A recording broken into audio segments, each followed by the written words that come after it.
Assalamualaikum warahmatullahi wabarakatuh. Nama saya Yoga Priyama, absen 35, kelas 11 IPS 1. Kali ini saya akan membahas tentang latar belakang perlawanan rakyat Indonesia terhadap penjajahan bangsa Eropa.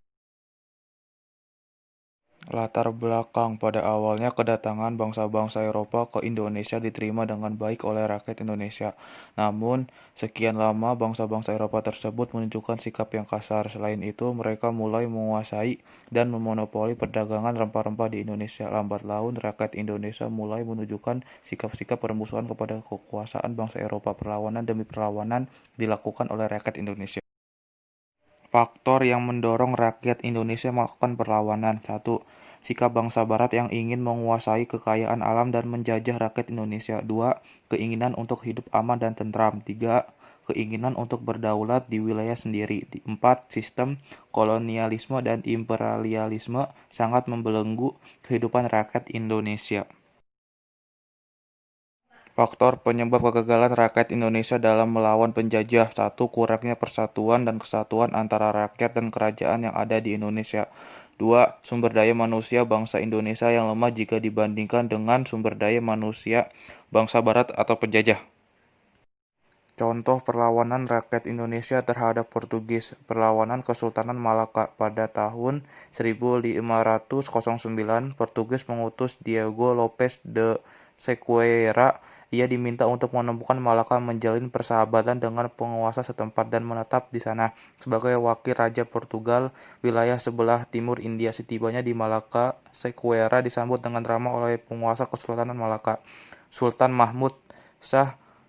Namun para pedagang Islam internasional yang ada di Malaka meyakinkan sang sultan bahwa Portugal merupakan ancaman berat. Portugis belajar satu-satunya cara memperkokoh kuasanya dengan menaklukkan. Maka pada April 1511 Portugis mengutur Alfonso de Albuquerque berlayar di Goa ke Malaka dengan 1.200 prajurit dan 18 kapal. Malaka jatuh ke tangan Portugis. Peperangan segera dimulai dan berlangsung secara sporadis sepanjang Juli hingga awal Agustus. Latar belakang adalah bangsa Portugis ingin melakukan monopoli perdagangan. Contoh perlawanan rakyat Indonesia terhadap Belanda. Latar belakang keinginan Belanda untuk memonopoli perdagangan Maluku. Pada tahun 1817, Belanda juga berusaha menguasai Maluku dengan monopoli perdagangan. Rakyat Maluku yang dipimpin oleh Thomas Matulesi atau Patimura menolak dan melakukan perlawanan terhadap Belanda.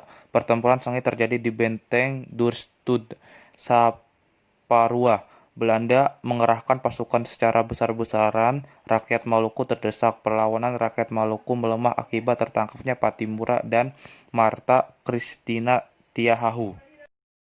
Contoh perlawanan rakyat Indonesia terhadap VOC. Perlawanan rakyat Mataram 1628 sampai 1629. Latar belakang. 1. VOC sering menghalang-halangi kapal pedagang. 2. Tindakan monopoli yang dilakukan VOC. Tokoh yang memimpin perlawanan terhadap VOC adalah Sultan Agung. Perlawanan rakyat Mataram kedua terhadap VOC di Batavia dilaksanakan tahun 1629.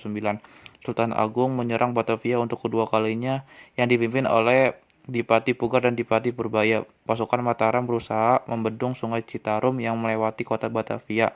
Pembendungan itu pun bermaksud agar VOC di Batavia kekurangan air dan mudah kekalahan. Strategi ini ternyata cukup efektif. Terbukti bangsa Belanda kekurangan air dan terjangkit wabah penyakit malaria dan kolera yang sangat membahayakan jiwa manusia. Perlawanan pasukan Mataram yang kedua terpaksa mengalami kegagalan. Sekian dari saya. Wassalamualaikum warahmatullahi wabarakatuh.